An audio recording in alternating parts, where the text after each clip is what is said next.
Latest news updates కోసం ఇప్పుడే download చేసుకోండి మీడియా ఎఫెక్ట్స్ యాప్.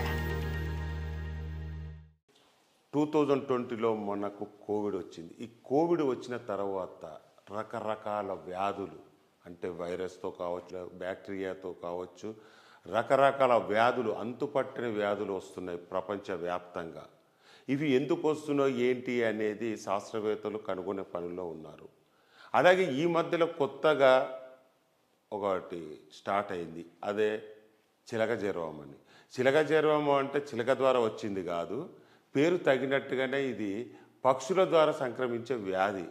కేవలం చిలుకలకే పరిమితం కాదు.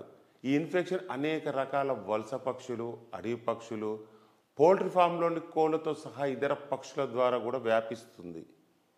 చిలక జ్వరం సోకిన వ్యక్తికి మొదట సాధారణ ఫ్లూ మాదిరిగానే లక్షణాలు ఉంటాయి. ఆ తర్వాత లక్షణాలు తీవ్రమవుతాయి. అయితే చిలక జ్వరం వస్తే ఎలాంటి లక్షణాలు ఉంటాయి తెలుసుకుందాం. చలి జ్వరము, కండరాల్లో నొప్పి, వాంతులు, విరేచనాలు, శారీరక బలహీనత, పొడి దగ్గు, తలనొప్పి వంటి ఎక్కువగా వేధిస్తాయని, వ్యాధి సోకిన 5 నుంచి 14 రోజుల లోపు లక్షణాలు సాధారణంగానే కనిపిస్తాయి. కొంతమందికి శ్వాస తీసుకోవడంలో ఇబ్బంది, ఛాతీ నొప్పి ఉండవచ్చని చెబుతున్నారు.